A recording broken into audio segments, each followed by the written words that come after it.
Guilty nga ba, Paulo? Hindi nga ba makatingin ng diretso kay Janine?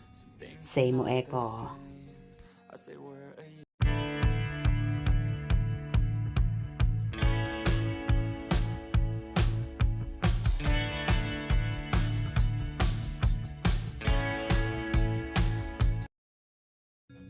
Usap-usapan na sa mundo ng social media ang pagkikita ng mga lovely couples na ekonin nina Janine Gutierrez at Jericho Rosales, Kim Pao, nina Kim Chiu at Paolo Abilino sa naging birthday celebration ng isa sa head na si Miss Garlic Garcia.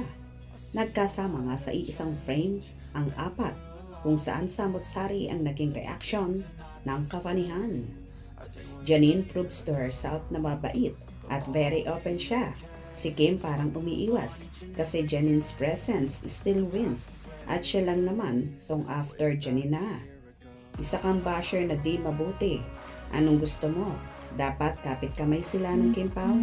Kaya nga nagbigay space si Kim para di isipan ng mga tao na nagselo siya. Avoid lang talaga si Kim sa mga bashers. Tapos andyan ka pa rin pala. Di ugali ni Kim na mahiya si Janine. Kala mo rin kilala mo talaga sila. Judgmental ka. Ngek, never iiwas si Kim dyan. May kausap si Kim. Di mo ba nakikita? Di makatingin ng diretsyo si Nonchalant kay Jay. Ha ha ha ha. Halatang guilty kasi. Bakit guilty? Naging sila ba? True. Awkward siya kapag ang isang tao ilang means may nagawa kung hindi maganda sa tao. Bakit? Anong nagawa ni Pao? Tumpak po kayo. Guilty po kasi. Kaya nga, halatang halata. Kita yung video kung sino unang kumaway. Tumingin si Pao, yun yung di makatingin. Paano titingin sa idol mo? Umay na siya, kaya nga niya iniwan eh. Baliktad ang idol mo yung unang kumaway. Ha ha ha ha. Bakit lumayo si Kim? Hindi talaga sila ni Pao. Guilty po kasi siya at hindi professional. Nagpapahalata lang na may ginawang hindi maganda kay Janine. Kahit pakitang tao na lang sana. Kasi nga, artista sila eh. Ganyan talaga pag may ginawa sa kapwa. Bisi-bisihan. Ha ha ha ha. Guilty, tingnan mo nga itsura niya. Si Janine ang walang pinapansin sa kanya.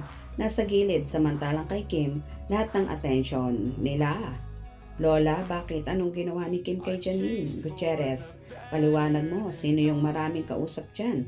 Yung idol mo, nasa gilid lang. Parang yaya ni Eko. Tama lang yan kasi pag bumalik asawa ni Eko, dito kawawa. Idolo mo. Next boy na naman, di ba? O talaga, di sila ni Kim, eh sino naman kayo? They are good po. Fans lang ang umi-issue. Nag-wave si Janine kay Pao, meaning ni-recognize ni Pao. Di lang kita kasi nakatalikod si Pao. Kita na nakatingin si Pao kay Janine habang niyakap ni Eko.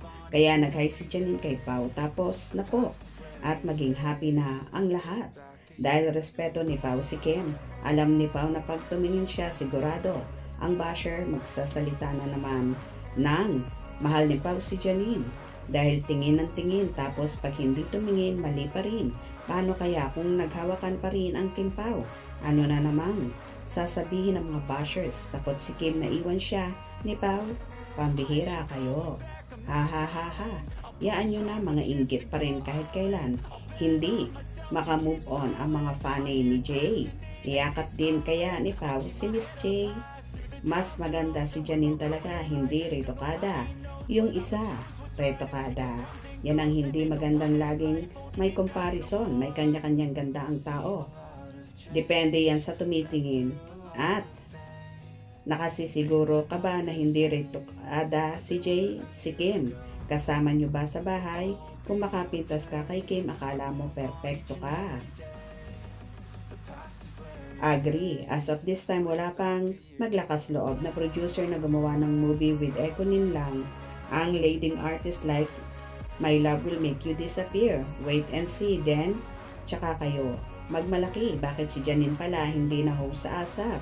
Just wondering. Wag na Ekonin supporters po.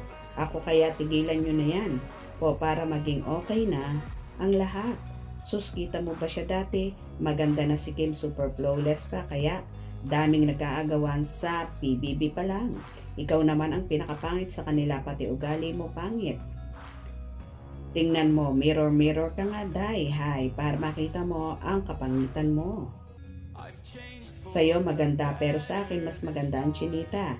Di kasi ako nagagandahan sa mala-tarsier na mata. Just being honest. Perfect body, complexion, always fresh ang chinita. Incomparable beauty. Paano masasabi na retokada si Kim?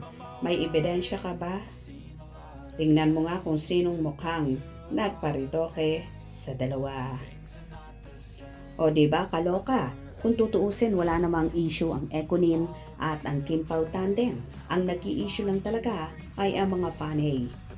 Move on na po tayo. Pare-pareho na po silang masaya sa kanilang relasyon. Kaya, wag na pong maging bitter. Magbago na po. 2026 na. Kung nagustuhan nyo ang video na ito, comment down below.